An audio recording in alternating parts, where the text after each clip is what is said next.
Nanghuli kami ng palaka mga tangay, pamain namin. Yung meron, no? Yung gayang kaliliit. Uy! Ito lang. Uy, kawala pa, idol. Nakawala. Yan yung nakarap sa pagmumukha mo. Gagang, oh. Yan na. Yan na. Ini. Yan sa dahon. Sige, dakmay mo na yan.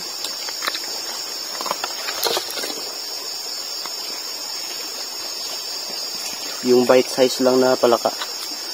Kasi pag sobrang laki, hindi rin nila makain. Gagang yung dalawa. Yan. Okay. Siyempre, merong Mr. Crab. Pang ulam-ulam. Yan. Okay, unang kabit mga tangay.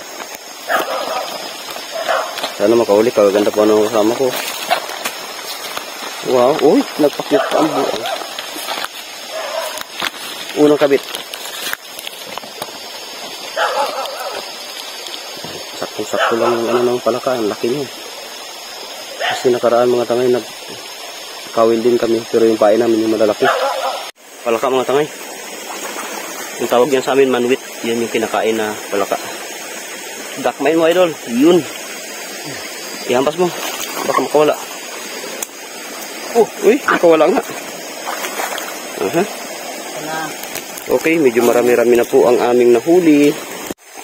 4 na lang ang kawin na natitira natin mga tangay. Dito po kami matutulog sa bundok para bukas maaga pa yung bisita namin. Kasi minsan nakakawala po yung mga nahuhuli. Hello mga tangay, dito po tayo ngayon sa dam ng aming barangay. Overnight po kami dito kasama ko yung aking mga pinsan. Ay, warap guys. Warap. Yan, may dala kami biskwit. Asin, dito kami magluluto. May mga nahuli kami na kagang at saka palaka. Yun muna yung ulam namin. Sabawan lang. Ito, malinis pa ang tubig dito sa amin. Fresh water. Para bukas o mamayang alas 12 ng hating gabi, punta na namin, bisitahan namin. Tapos bukas naman ng madaling araw, mga alas 4, bisitahan ulit namin. Okay. Sana marami tayong mahuli mga tangay para hindi lugi yung ating pagod. Merinda tayo mga kalambat. Ito lang po ang dala namin, biskwit lang. Palamanan lang po natin to ng asin. Merinda po tayo mga kalambat. Update mga tangay. Nakaluto na po kami ng sinaing.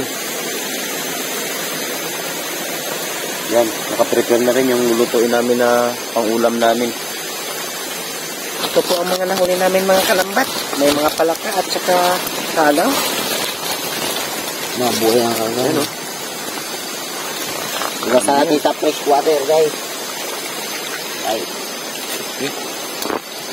Nilagyan lang po namin ng dahon ng dahon ng luya at sibuyas.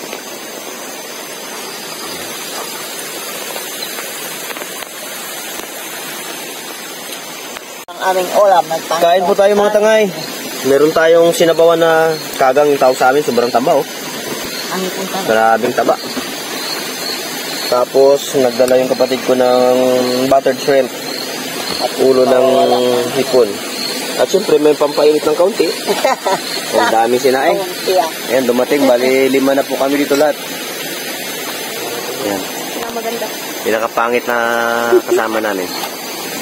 Kain po tayo mga kalambat. Sa mga nagtatanong po kung ano ito po kanin.